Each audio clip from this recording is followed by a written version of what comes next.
Church. That is from a retired priest who worked at Christ Church, Christ Episcopal Church here in Charlotte. And it's a really beautiful list. So I give this to every time I teach a class. I pass this out because every time I look at it, it makes me think of my dad and growing up in the church. And then it makes me all emotional. And so in case it gives anybody else all those warm fuzzies, always love to share this. And then our second one, you won't need for anything today, but it's the executive summary of the most recent Pew Center Religious Landscape Survey. So if you're like me and are into data and numbers, it's very, very interesting. And we'll talk a little bit more about the Peace USA specific mentions in the Pew study class study. All right. Well, our topic today is young adult retention in the Peace USA and what youth ministry has to do with that.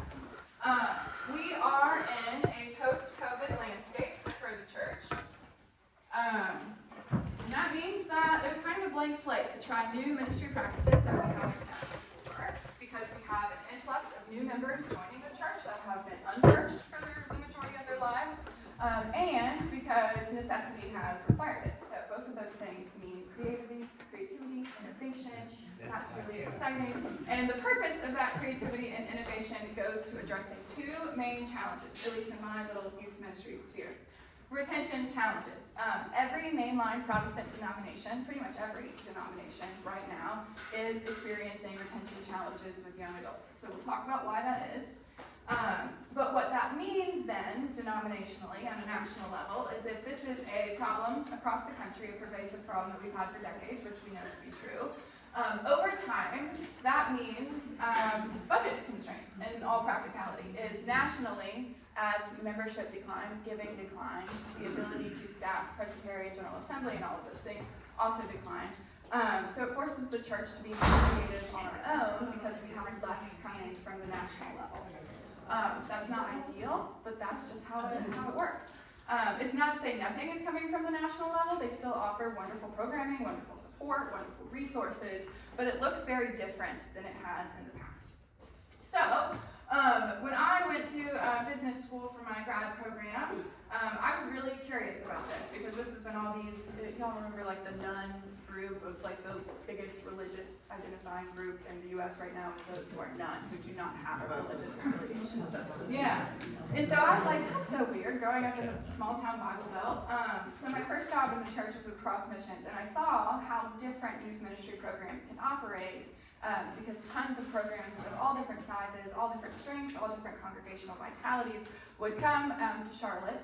So it was a good case study, and realized that there's a lot of inconsistency across youth ministry as a board, and we'll talk about that as well. But this collaborative program that we're doing with our youth ministry right now is based off of my master's grad research, and it focuses on three main things: stewardship, the way that collaborative programs can lower financial costs for churches; connection, being able to expand to the broader Presbyterian and really embrace that sense of belonging; and if we do those first things well, hopefully that leads to retention in the church. So the question I want you guys to be asking yourselves today and this week and the rest of your lives here at the church is, what role could youth ministry, and you can honestly sub this, with anything, what role could X play in improving young adult retention in the church? Obviously youth ministry is my cup of tea, so that's the direction we're going.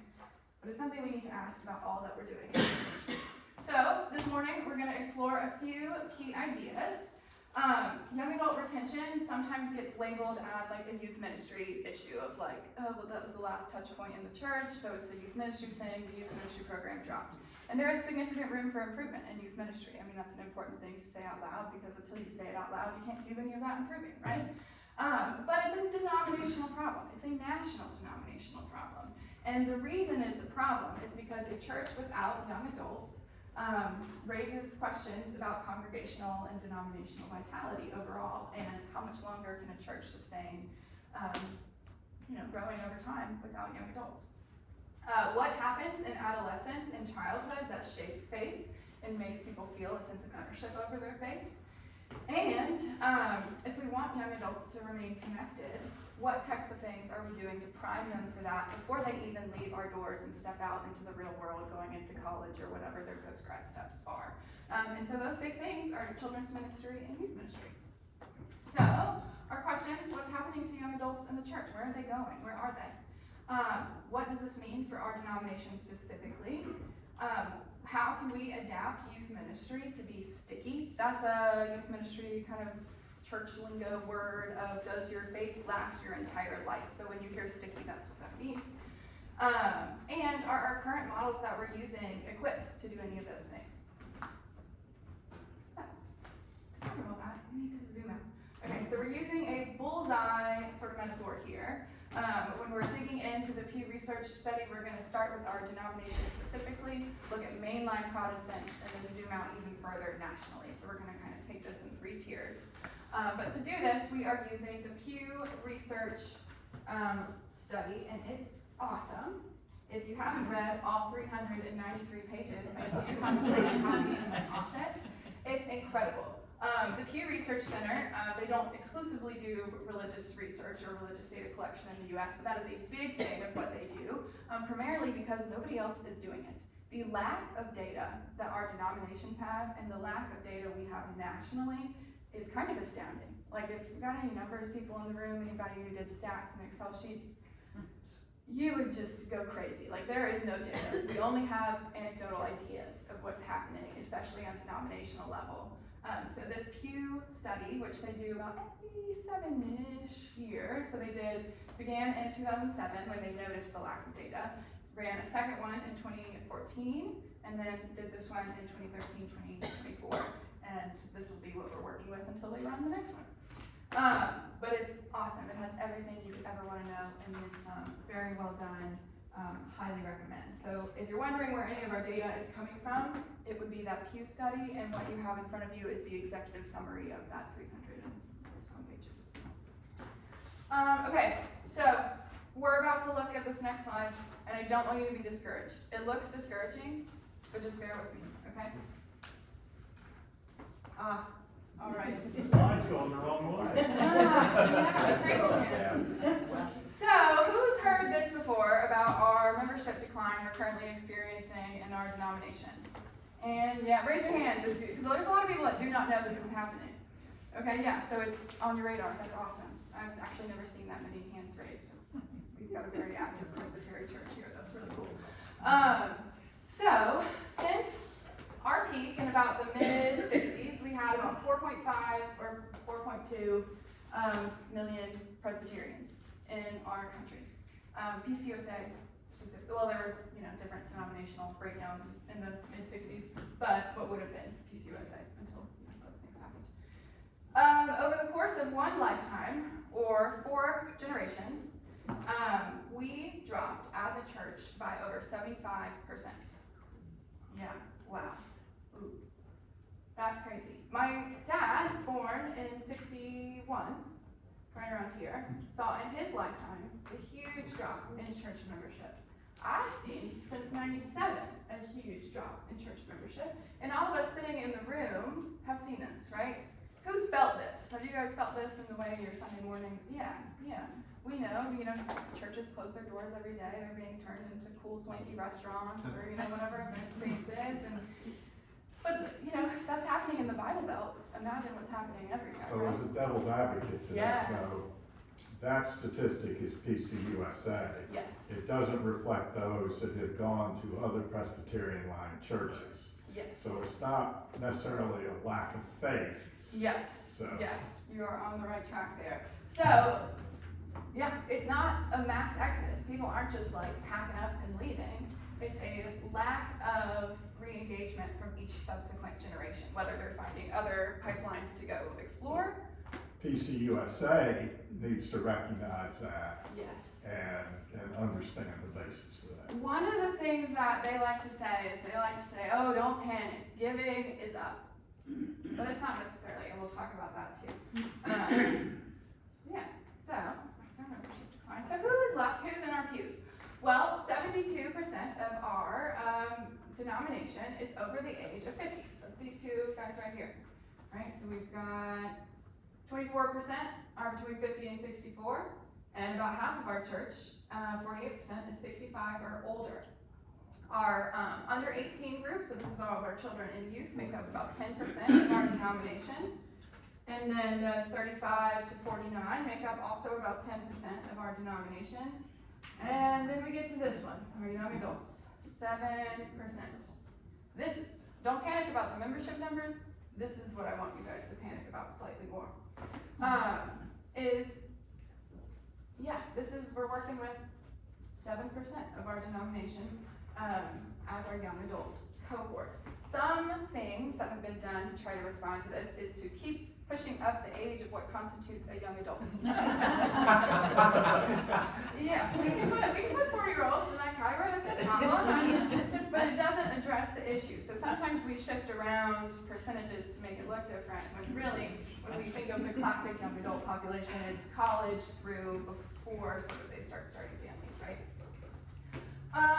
So we are learning as, you know, time goes on, world changes, connection becomes different, the internet takes over, all of these things. People are pulled in so many different directions that the stickiness of church is becoming less sticky in its current model. So, this is not a membership problem, this is not a, mass exodus of any kind. What we call this is a generational replacement crisis, meaning we do not have enough of the next generation coming to do the work or to take the load or burden from the current leaders of our church, right? So the long-term questions we need to ask is who replaces our generations? What does that look like? How do they get primed for that? How do they become leaders in the church as young adults? And then if we don't have people to pass down our tradition and culture to, what then do we do as a church? So the important thing we're always thinking of is as, a congregation that wants to be around for another 250 years, we have to keep thinking about the generations that come after us. Right now in youth, the big youth thing is everybody says just focus on the middle schoolers, keep, working that next generation to get them moved up and leaders in the church and all of that good stuff, right? But we need to do sort of more of a widespread approach, right? We've got to catch everybody. But don't let that chart really depress you, because it can look really depressing if you say, okay, in the last 50 years, 76% membership, whatever. But think about what that would look if you zoomed out over, the thousands of years that our church has been around, and it looks a little bit more like this. The membership thing is not where we want to spend our energy focusing, it's this generational replacement crisis that we want to look at, and the membership thing is just an indicator of that, right? So, it's not about numbers. It's about the quality over quantity, right? That's what we always say. And program planning, but again, don't panic about the membership. The church has been around for a long time. The church will always be around in one model or another, right?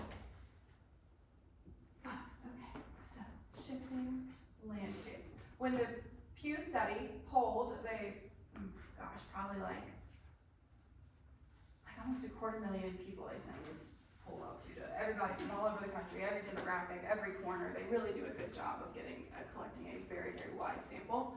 But here's what these numbers look like for other denominations. So any Presbyterian denomination, to get to your point, David, falls under this Presbyterian category. So that's been about 0.5% drop since the study has began. Our Methodist friends have experienced a pretty steep decline. They are attributing this steeper drop-off, steeper than other mainline denominations, because of the recent vote they had and the split they've had within their denomination. So that always increases attrition. I mean, we saw that in 2015, 2014 in our own denomination. But yeah, it's everybody except for who?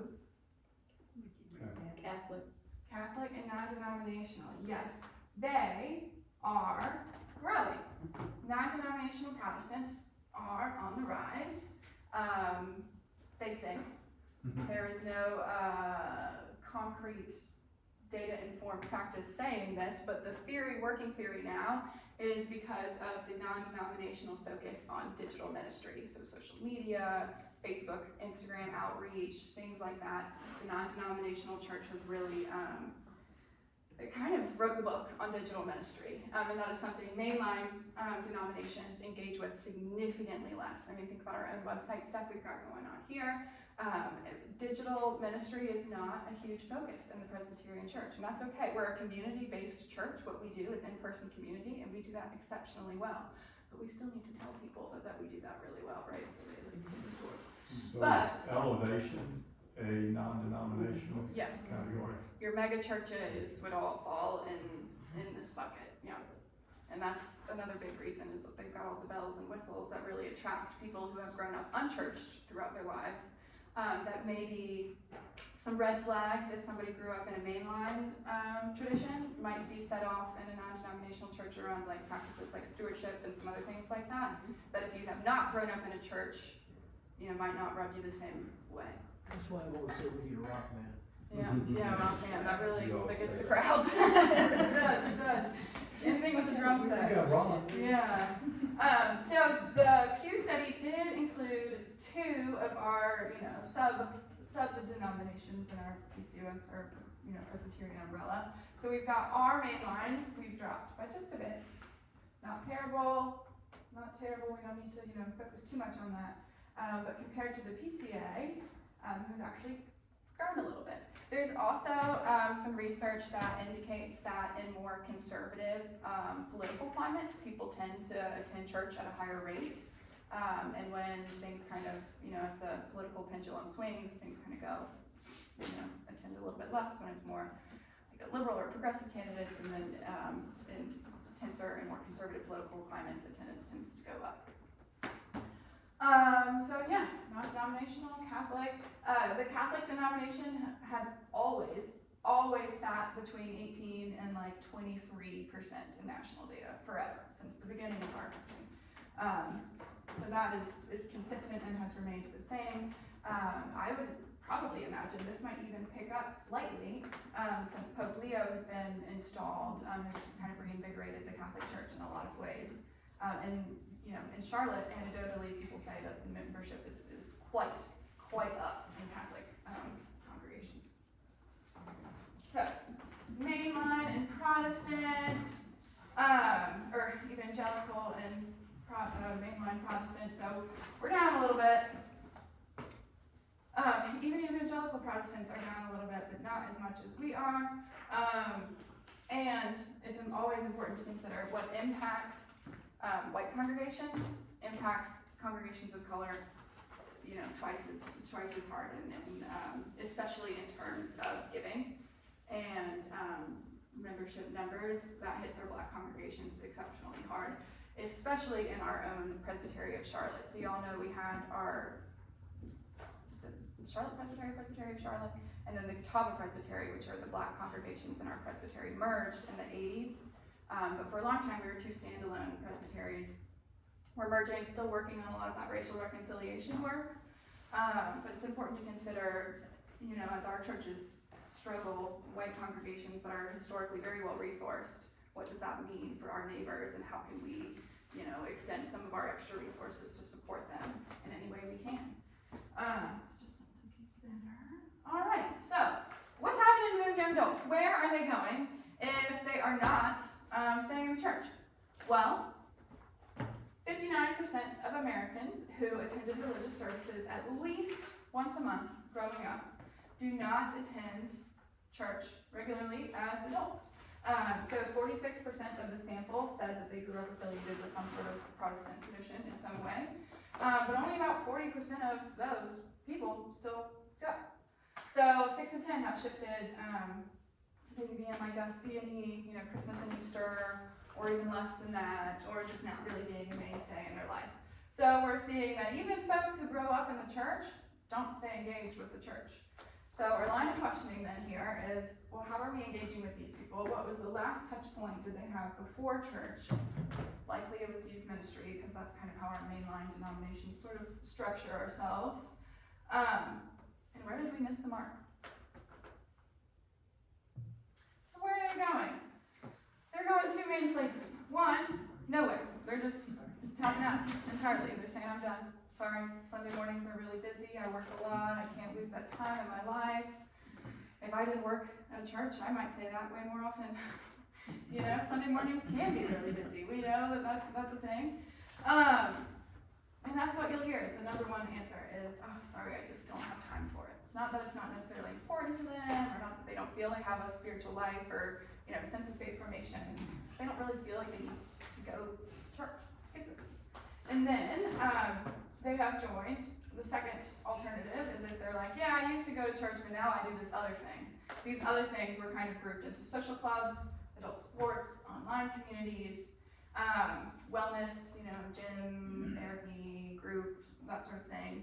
But the interesting one is the individualized spirituality. That's when you hear I'm spiritual, I'm not religious. That's that one, right? Which is great. I mean, if that, that's fine. But in the Presbyterian denomination, we don't believe that you can be a spiritual island. We believe that you have to be in community with other people, right? So we want them to come back and they can have their individual spirituality within the walls of the church. It's entirely possible. One thing that was true for a long, long time that is no longer true is that young adults come, back to church, they take their college years off, maybe a couple years in their 20s, and then when they settle down with their families, they come back. No, they don't. They might have used to. They do not anymore. Their kids have got soccer on Sunday morning. Soccer, organized sports are my worst nemesis as a youth leader. They're busy. They've got their own kickball league. They've got other stuff. They don't come back. That is the data. It doesn't. We like to pretend to, they'll keep coming. They aren't. They just aren't. It's important we say that. But the other thing that's true is that we see, especially with Gen Z, kind of COVID generation, and every generation Alpha, the one after them, are the loneliest generation that we have data on. So there's a disconnect here, right? Church is a third place for community, for mission, for personal wellness, for spiritual respite, for all the wonderful things that y'all wrote on the Why Do We Go to Church poster. But young adults are not seeing that.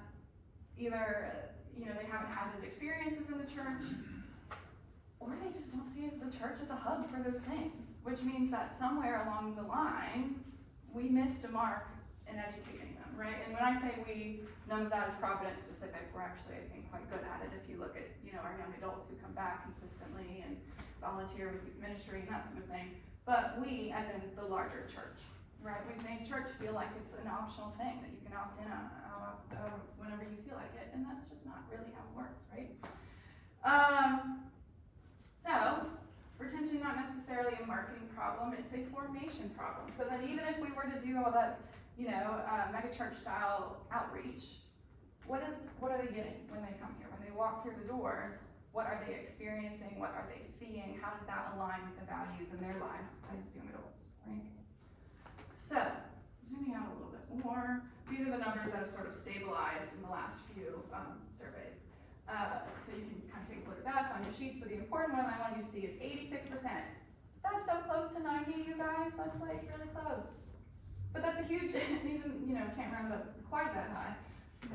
Maybe, I think it's 86.4 or something like that.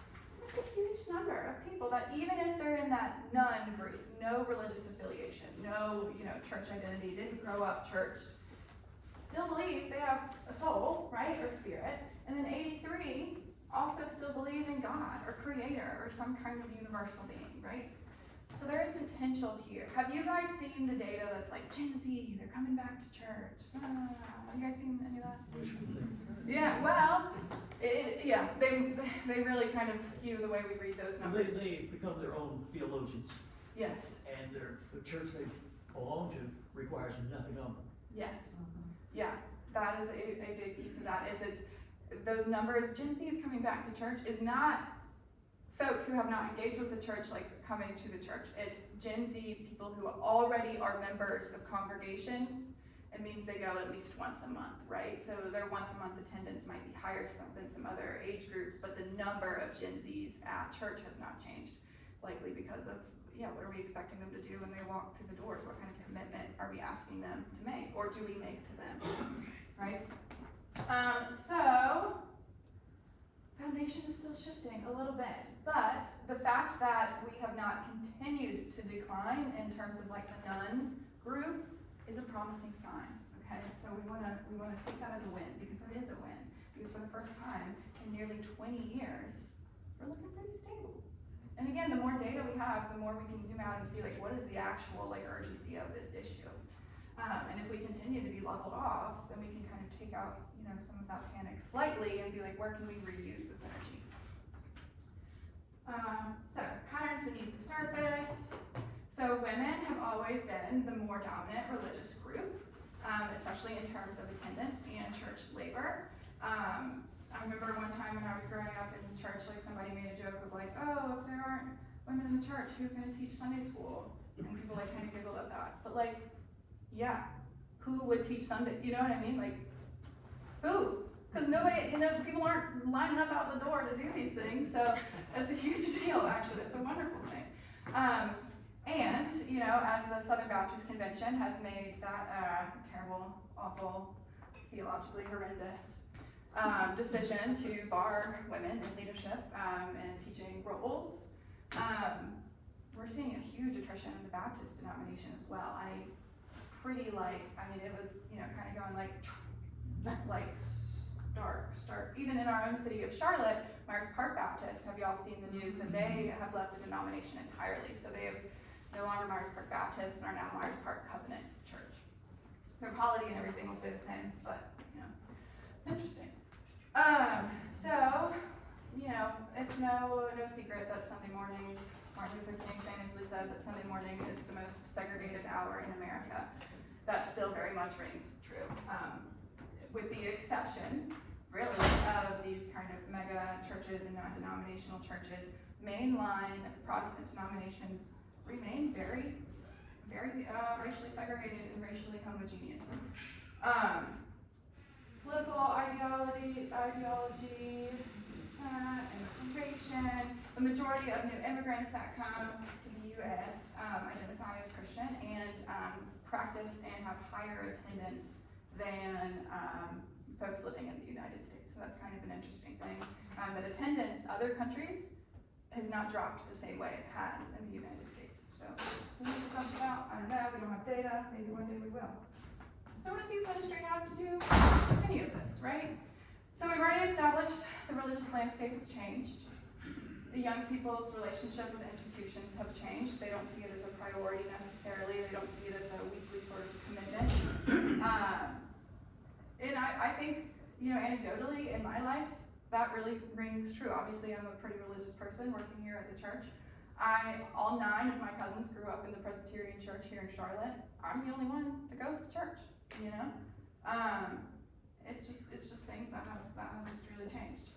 And our demographics have changed. The makeup of our congregations is very different than what it used to be. It's not uncommon for me or any other young person in the church to kind of be the youngest person on a committee or youngest person, you know, in a role. And that's not necessarily a bad thing, but it's just, you know, constantly things that we need to be aware of. But all of this kind of indicates the answer to this question, that has our youth ministry model changed enough to meet the, you know, changing needs in our religious landscape? And it's kind of looking like the answer is maybe no. So, a quick history on the traditional model of youth ministry. So we are in the Presbytery of Charlotte in the Synod of the Mid-Atlantic. We are the 2nd largest presbytery and the 2nd largest synod, second only to Atlanta. You know, obviously they've got us beat there. But what that means is we are a very resourced presbytery, right? We have very wealthy congregations. Myers Park, Covenant, Sharon. Our church is very well resourced. I mean, we as a presbytery, compared to other presbytery nationally, we're in a pretty good spot. Okay? But what that means is if these issues are impacting us, how does that impact all the other presbyteries across the country, especially presbyteries in rural America, presbyteries that might not have the same, you know, super wealthy congregations? It changes significantly. And those presbyteries and synods tend to look to models that they are piloting, hey, good morning, in other presbyteries. And so what's done in the Presbyterian of Charlotte, especially with Myers Park, they have their youth minister is named Michelle Thomas Bush. She's kind of like the LeBron James youth leaders. She's the coolest ever. So she writes a lot of curriculum. She publishes a lot of resources. She's kind of taken a lot of the work on distributing resources just on her shoulders because it's something she's passionate about. But people look at what these larger presbyteries and synods are doing to get inspiration to take back with them. And for a long time, from probably about the 1900s to the 2020s, it looked the exact same as it always has. So youth ministry started post-World War II to give parents, moms, a break, while they're raising their children, while husbands and fathers are fighting overseas. And those teenagers, they gotta go somewhere, right? What's the idle hands is the devil's playground, whatever the expression is. We've all been teenagers once. We know that can be true. So they needed to put these young people somewhere. They had to go somewhere. So institutions were created, programs were created to kind of help shepherd these young people throughout their lives. So that looks like the YMCA got started in terms of its summer camp model and programming model as we know it today. In that time, the Boy Scouts of America started. The Girl Scouts came not long after. Young Life was in that time window, right? And all of these programs sort of modeled, how we do youth ministry today. Who grew up in a youth program? Did y'all do you'd have about, 20, 30 minutes of a game, 20, 30 minutes of a snack or food, 30 minutes of, dinner or whatever, and you really just want to go talk to your crush, and we've all been there, right? But that model that we do has not changed in a long time. But these organizations have all changed significantly since founding. Young Life has a huge digital ministry presence. They only meet at high school, so they switched to a regional model instead of a congregation model. There's a lot of research that say that's the most successful way to connect with youth. Boy Scouts changed, it's not even Boy Scouts, it's just Scouts. That's a co-ed program now. They adapt their, programming model to adjust to the digital world and changing needs of teens and adolescents, right? But youth ministry hasn't really done that the same way, because we operate differently. These all have, national bodies. Whereas the presbytery, we have our polity structure. Individual congregations have the most say over how programming is done at their individual church. That obviously makes sense. Nobody knows what you need better than yourself. Then we have resources at the presbytery level. Sometimes people do clusters. Do y'all know our presbytery is divided into 4 clusters? We have about 96 churches in our presbytery, north, south, east, west. We are in the south cluster. There's not a lot of overlap between churches checking in. Hey, what are y'all doing for confirmation this year? Hey, what are y'all doing for youth group? What's your schedule look like? There's not a lot of that happening. And also, youth leaders, that is not an ordained position, right? So the theology each church is teaching, I am a Presbyterian nerd. I'm cut me open, it is plaid, baby. I love the Presbyterian Church. So I lean on whatever resources our denomination sends out on a national level. They stopped sending out resources on a national level. So what does this mean? How are we checking in with each other? How are we holding programs accountable? How do we know what theology youth are walking out the door with? And if we don't know all of those things, if there's so many what ifs, it's not a huge leap to say, well then maybe there's a gap there of why they're not coming back, right? So what's the problem with that? We ministry in silo. That's kind of what I was just talking about. So our national program, we don't really have a coordinating youth ministry body. We used to, that would write and send out curriculum. In the 90s, they cut that. We kind of shifted away from a more national heavy model in the 90s to focus more on congregational leadership. So we sort of went from top down to bottom up. What we're seeing now is we probably need something in the middle. We need a little bit of both, right? Sort of sandwich style. And for a long time, I think since 2017 or something, we learned on Monday, we didn't have a youth council or any sort of resource bank or any sort of supply bank or anything like that in our presbytery, the second largest. Is it a coincidence that none of our neighboring presbyteries have youth councils either? I don't know. But none of our presbyteries around have youth councils, except we have our new presbyter. His name's Stephen Worth. He seems really cool. Really cool guy. One of the first things he did was on Monday, Long I went, he got or Wednesday, I don't know, whatever. Wednesday. He got circled up all of the Christian ed, any church that has a Christian ed person on their staff, on their website, that we can find a contact person for, and circled everybody up and just said, what's going on right now. There was an open discussion. very interesting. One of the biggest things that youth leaders said is we need a youth council. We don't have a youth council, and that's crazy. And he said, that's fine, we can fix that. So, thanks be to God. We are now in the process of creating a new youth council for the first time in like 25 years. That's huge. Yes, that's a big deal. We have 96 churches in our presbytery, and our youth never get together with other congregations unless we're at Monterey or Massanetta, in which case that's the secondary goal. It's just nice that, other Charlotte churches are in town. There's no intentional program overlap, right? Except for maybe soon that's going to be starting. In case you're wondering, we do have 2 congregations that are sort of like our bestie churches. If you ask our youth, that's what they call them. So our first bestie church is DCPC, Davidson College Pres. And then our second bestie church is First Pres Uptown. And then obviously we have Sardis, but that's more of a sibling church at this point than a bestie church. But we as a youth program are going to be doing quite a bit with those. We're going to get our 4 congregations together pretty often because our youth have asked for that. The other big thing, what time is it? Oh, goodness. Okay. Other big thing is, hey y'all, is it's not an ordained position. Who knows what theology people are getting? We hope, they're following our denominational theology stuff. But there's other things too, that every church prioritizes youth differently. There's lots of congregations that find teenagers really annoying. They text too much, they giggle during church, they're on their phones, they, ate all the cookies at the refreshment, whatever. And yeah, maybe they do those things. But we'd rather have them in the buildings than anywhere else, right? But not everybody feels that way. We're lucky that Sardis and Providence are 2 very, very committed congregations to their young adults. They see this as a priority, and they have an understanding of why, right? Like of what happens if we don't prioritize youth. And that's a huge blessing.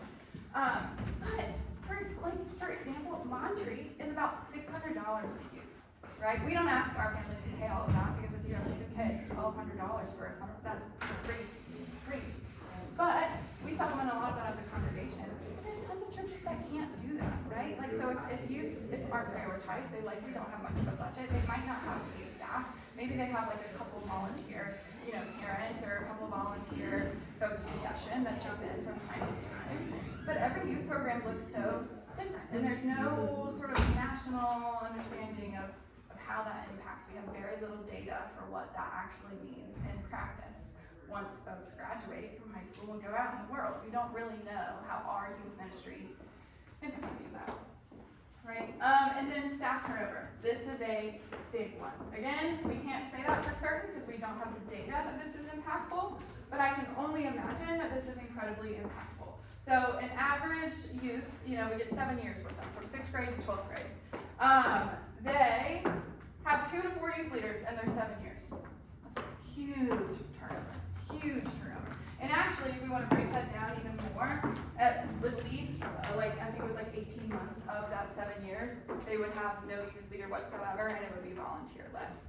So if what our young people are seeing is that nobody can even stay in this position, nobody wants to deal with us, we've played that same game 17 times, we're sick of it, and that nobody wants to come lead our program, people keep leaving, we are not building any sense of permanency. We are giving them nothing to say, hey, we value this enough, to have somebody stick with you for the long haul. We don't ever turn over pastors that quickly. We don't ever turn over most other church staff roles that quickly, right? So what's happening in the youth program that is leading to such high rates of attrition, burnout, all these other things that go along with education play a part of that, right?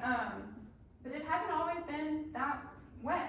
We used to have higher levels of, or lower levels of turnover, especially in the 90s. That was when we had all those national resources, don't forget. Correlation there? Who knows? We don't have the data. Okay, so what if we stop trying to do everything alone? Instead of saying, okay, well, we need young adults, so we need our youth ministry to be bigger, we need to do better, we just ask, what are they not getting, and what can we resource out with other congregations to kind of fill those gaps, right? And that's what we're doing with Sardis. And it's very Presbyterian. Our whole thing about being Presbyterians is that we do stuff with each other. That's literally I think Presbyterian means elder or something in Latin, and the whole thing is that there's a group of elders, right? There's a group of people coming together and doing this. So we've been silent for a long time, but that's not really our nature or our theology. Our theology is community. So what are we we doing? We are partnering.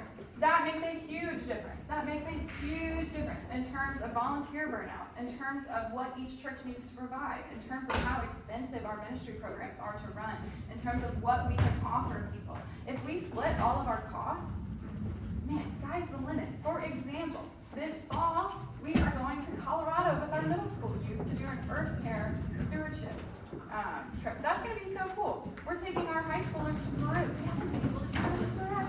Because we're able to kind of lighten the volunteer burnout, lighten the cost for each congregation, lighten staff load if we're doing both programs together, makes it pretty manageable for me. I mean, we can do so much more with our youth. It's crazy. It's awesome. Okay, which means it's more sustainable. We're a better resource. Because we're not running around trying to find volunteers and, oh no, we don't have this, we don't have that. We can focus more on our relational our relationships with youth. It makes our program less fragile. It makes staff less likely to turn over. It makes volunteers likely to stay all 7 years with a group of youth. So it's not about getting bigger. It's about being able to refine with more intention. So, unexpected benefits of our collaborative program. We have added 4 new 6th graders to our collaborative youth ministry roster, only because they are friends of people from one church or another, and I've decided to keep going.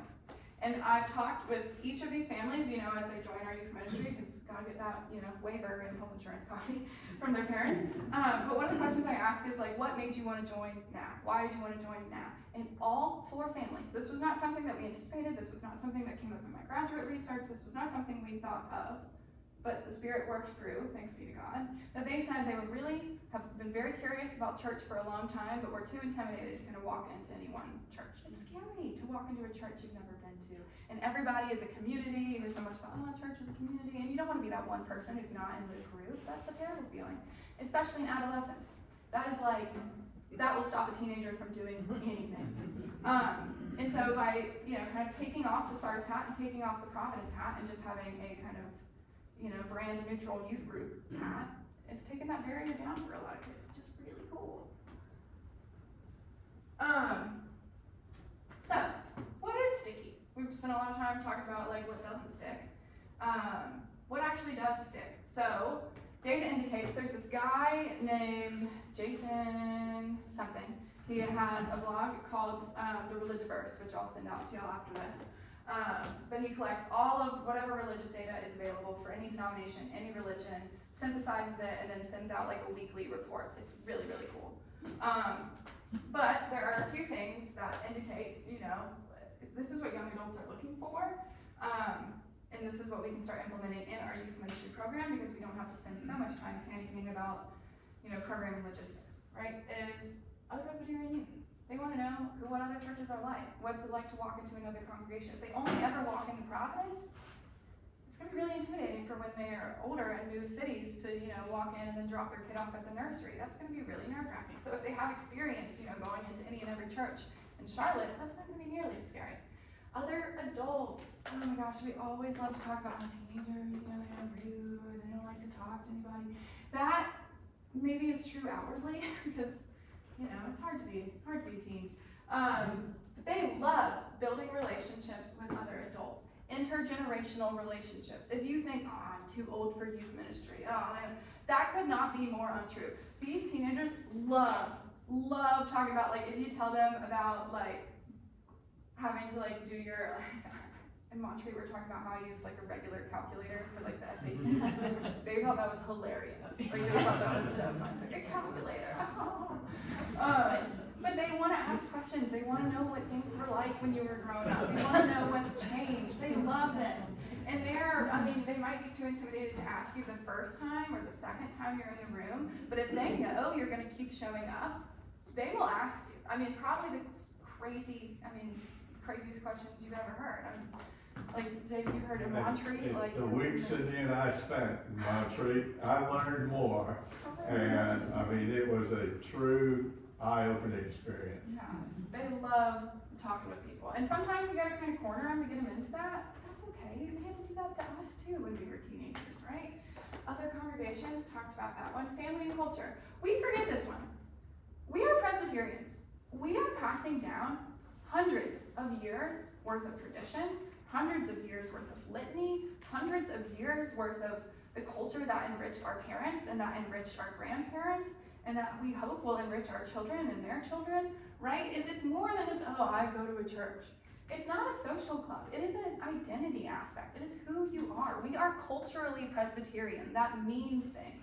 Our government is modeled after the Presbyterian model of our polity, right? Like our culture, we think, being in a dominant culture, we forget, just how much the church touches in our lives, from the vernacular that we use to, how we celebrate our holidays, whatever. That is culture. That's our identity. If we can't pass that down to our kids, they just lose it, or they pick up things from other cultures and other, they make their own, which is fine, which is not a bad thing, right? Being in a melting pot is great, but it's also, we can teach them to be proud of who we are as Presbyterians, and we can teach them, why we have, the Advent wreath on your table every year for Christmas, or why we have a Yule log cake, or why country music. Do you all know Presbyterians have a huge role to play in country music in the U.S.? Do you all know that? From the Great Wagon Road down through Appalachia, bluegrass, pretty similar to what the Scotch-Irish were listening to. It's because of Presbyterians. Like, you can directly track back to Presbyterian. We have to teach that. It's cool.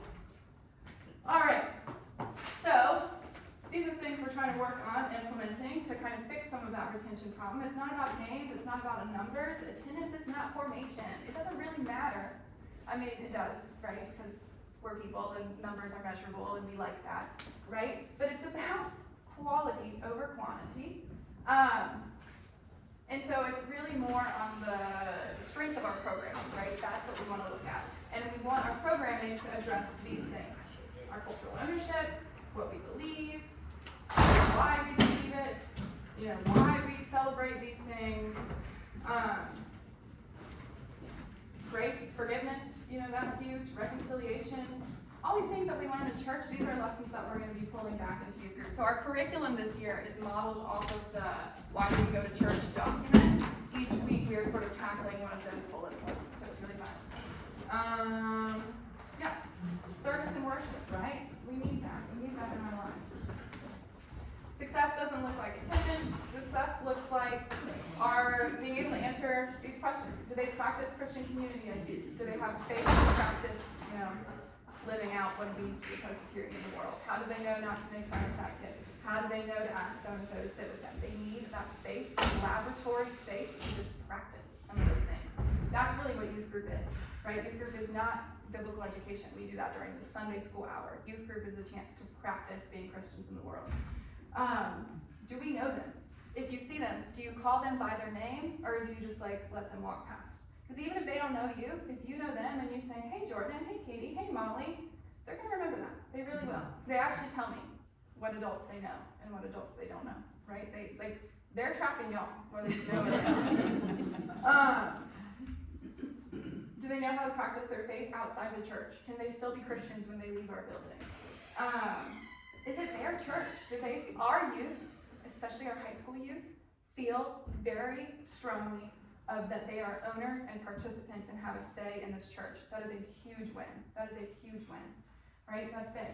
Do they have a positive association? Are they glad to come here, or do their parents have to force them every week? It's okay if their parents have to force them every week. If my parents forced me, I had my phone probably less weeks than I did not have my phone probably less weeks than I had my phone, because I was always running late, and my dad would ground me, and I would get mad, and I'd cry in the car, and would have every meltdown, but he'd still make me come.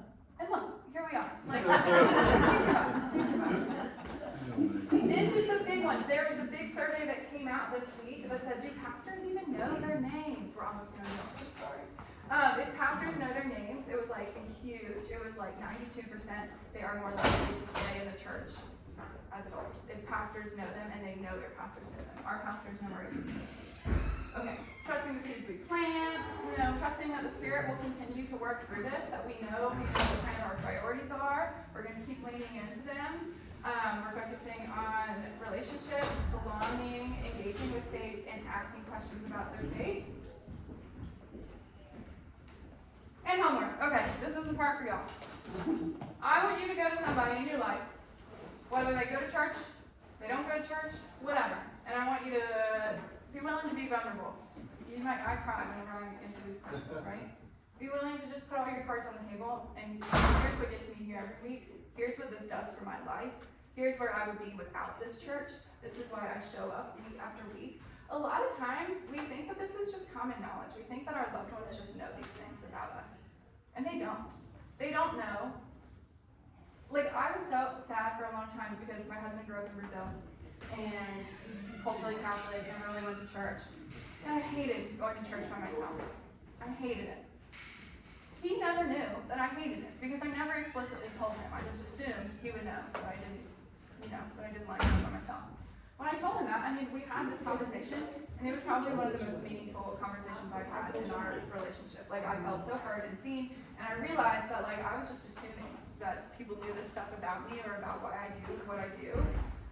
And they don't. They don't unless you tell them. Unless you tell your grandchildren, I want you to go to church because it did this for me, it did this for my mother, it did this for my grandmother, and this is who we are, right? Like, they need to hear that. Okay, and if you want more fun reading, you have 400 pages of this, about 300 pages of this. This is a cool blog I can send. I'll add it to the newsletter if you want.